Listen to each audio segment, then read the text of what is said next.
Hello everyone, it's Mr. Bell here with Act 1, Scene 7 from Macbeth. A key scene in the play this, and we're going to click on the link and then you're going to watch this scene to see Patrick Stewart and Kate Fleetwood play Macbeth and Lady Macbeth. Once you've clicked on the link though, you will need to log in. It's dtplus.wbhs, as it says on here, and you need to put in the password wbhs123. It will take you to the right scene, and if you watch until 33 minutes, as soon as that is done, could you please do your 20-word summary? Okay, so pause and do that now, please, and then come back to me. Hello everyone, welcome back. This is a pivotal scene in Macbeth. It's a scene that begins with a soliloquy by Macbeth, and that's followed then by an interaction between Macbeth and Lady Macbeth. The plot doesn't really advance much. Instead, what it offers the audience is a brief respite from the impending regicide, and it shifts the focus from the king to Macbeth's character and his relationship with his wife. This scene's also very important though, because for me, this is the scene at the point of no return for Macbeth. All consequences of his actions trace back to now, and the consequences of regicide, the consequences of killing the king, are absolutely huge. There's clearly a warning from Shakespeare here. There are other important things in this scene too, such as the importance of appearance and reality. We also explore the differences between Macbeth's character and Lady Macbeth's character. Okay, so as you're listening to this, you should be making notes now on the box entitled The Importance of the Scene, focusing on the importance of the scene in its role as a tragedy. Remember things about points of no return being important things in tragedies, heroes making fatal mistakes. And also think about the audience reaction. Well, let's think about the audience a little bit. The audience are really transfixed at this moment. They're fascinated by Macbeth's ambition, and it's a bit like watching a train crash. You know you're watching something absolutely terrible, but you can't take your eyes off it. And we wonder if this makes the audience a little bit complicit in Macbeth's crimes, a little bit to blame for his crimes. They see the murder of King Duncan something terrible, but something inevitable and something exciting and fascinating too. I don't think the audience don't want Duncan to be killed. I think the audience do want Duncan to be killed because it's exciting. Now, this isn't to say the audience would want to see the king killed, because that would of course be treason. So what Shakespeare cleverly does here is he puts all this chaos taking place in Scotland rather than England. But the audience, of course, would be an English audience, not a Scottish audience. So the English audience want to see this absolute chaos unfold up in Scotland. Gives them a bit of a guilty pleasure about this. But of course, it's a guilty pleasure, and they know fine well that their own king, the King of England, is actually Scottish at this time, so it's a bit of a risky move Shakespeare makes. Okay, in this scene we're given information about two things. The first thing we're given information about is Macbeth. We see Macbeth's character, and we've seen him interact so far with Banquo, the witches, King Duncan and Lady Macbeth, and we've seen many facets to his character, but these are mostly public scenes and public performances. What we haven't had a lot of is Macbeth's own personal thoughts. We've had hints of it in Act 1, Scene 3 and Act 1, Scene 4, but now we get his first lengthy soliloquy. A soliloquy is speaking one's thoughts aloud when by oneself, or regardless of any hearers, especially by a character in a play. That's a really good word to add to your curator's notebook, soliloquy, when a character speaks their thoughts aloud. Now what the soliloquy does, it builds a relationship between the audience and Macbeth. And it really demonstrates that Macbeth is very adept, very skillful at changing his nature for the audience. He speaks to Banquo in a different way in which he speaks to Lady Macbeth. When he's with King Duncan in Act 1, Scene 4, he's more or less licking Duncan's boots in admiration for the king. By the end of that scene, he's plotting to kill him. So we get a real sense of Macbeth's character having multiple sides to it. But in this scene, for the first time, we get the true Macbeth. And it's a Macbeth full of doubt. The second thing that's really important about this scene is the relationship between Macbeth and Lady Macbeth. What's very interesting in this scene, in the relationship, is actually the way they address each other. If we go back to Act 1, Scene 5, Macbeth's first line to Lady Macbeth includes the phrase, "My dearest love." Lady Macbeth never reciprocates with anything like that. She's never endearing to him. She's all business. She gives instructions and commands. Look like the innocent flower, but be the serpent under it. And in this scene, Shakespeare further develops Lady Macbeth's character to be very uncaring, quite emotionless, and really, really ambitious.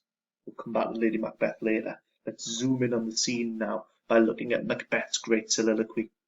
I'm going to ask you to pause, and I'm going to ask you to read this. Read it out loud, please, from "If it were done when 'tis done, then 'twere well it were done quickly."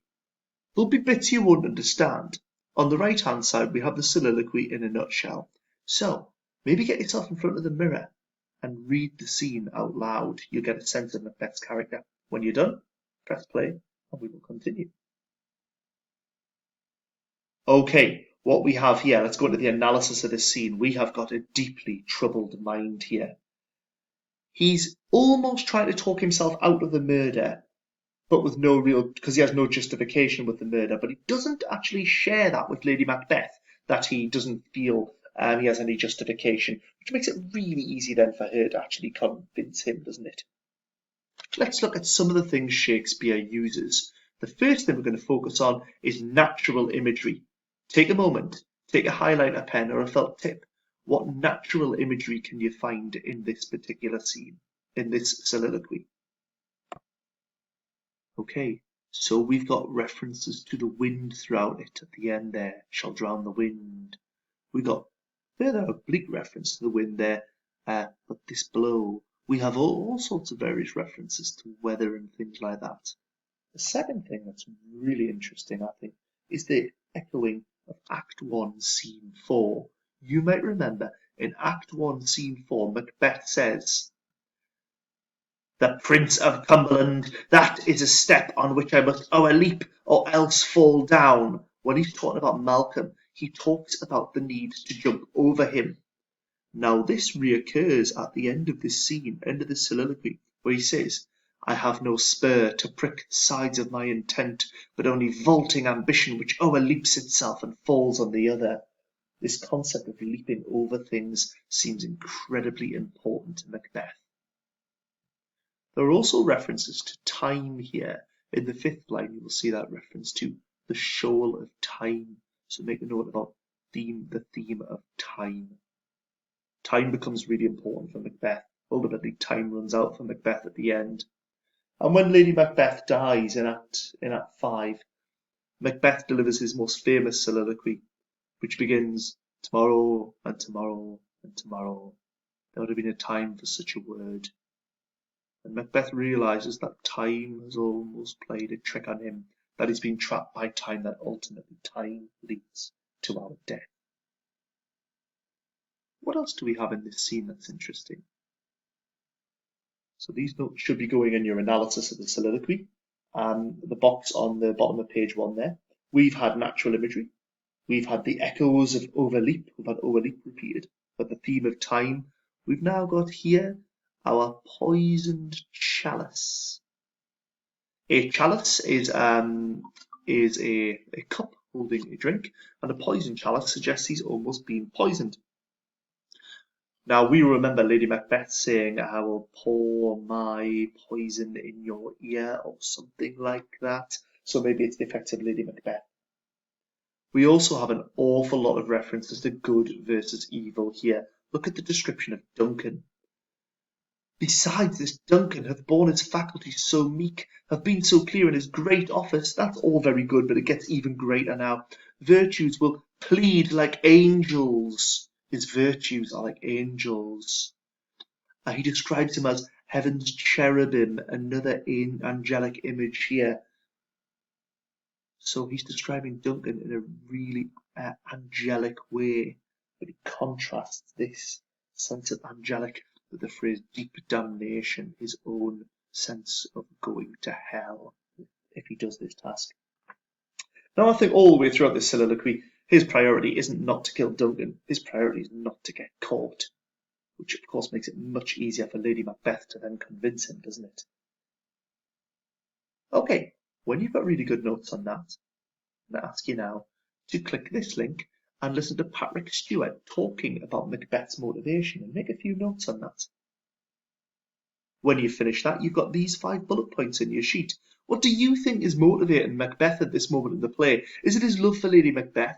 Is it his desire to be king? Is it his fear of being a coward? Is it his desire to create a dynasty? Or is it that he cannot see any future for himself if he doesn't do this? There's no right answer to this. This is your interpretation. Rank them 1 to 5. The first most important motivation to the least important motivation. Okay, now let's look at Macbeth and Lady Macbeth's relationship. Their relationship in this scene is very much one of Lady Macbeth driving Macbeth forward, making him make some major changes and terrible decisions. Now, as we analyse this scene, so what Lady Macbeth says, I want you to make notes, please, on a couple of things you find interesting. What we find interesting about this scene, first of all, Lady Macbeth completely dominates this scene. From the moment she enters and talks to him to the end of the scene, she speaks 42 lines to his 20 lines, 42 to 20. So she really drives the conversation. The conversation is the dialogue's written in iambic pentameter. These are 10-syllable lines of poetry with stressed and unstressed syllables. But if we look at it here, the bits in yellow, Macbeth says, hath he asked for me? Lady Macbeth, know you not he has? Then later in yellow, Macbeth, not cast aside so soon? Lady Macbeth, was the hope drunk? Now, if you put the 2 lines together, the yellow and the yellow together, the top 2 here, that would form one piece of iambic pentameter. If you put these together, that would also form one piece of iambic pentameter. So it's like they're actually finishing each other's lines. They're working here as a team of pure evil. It's an interesting thing you could write about.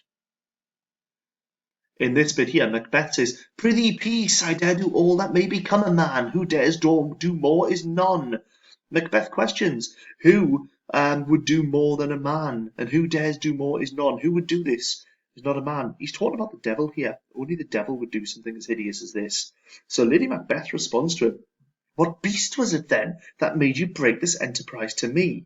The beast here, again, is a reference to the devil. She's questioning him, where's the devil gone that brought this news to me? Where is your devil? And then she turns this around even more and questions his masculinity when she says, when you durst do it, then you were a man, and to be more than what you were, you would be so much more than man. And the repetition of man here is really questioning his masculinity and making him feel weak. She later refers in a really twisted way. She says, I have given suck, meaning she's fed a baby, and know how tender 'tis to love the babe that milks me. She talks about motherhood and the gentleness and says, I would, while it was smiling from my face, have plucked my nipple from his boneless gums and dashed the brains out had I so sworn as you have done to this. She's suggesting that she would kill her own child if she promised to go through with something. Macbeth has promised to go through with something, so he needs to do something hideous too. She's saying being a woman, being a mother, is more masculine than the way you're behaving at the moment. So Macbeth then says, if we should fail, Lady Macbeth immediately interrupts. Look at the dash there. If we should fail, we fail! But screw your courage to the sticking place and we'll not fail.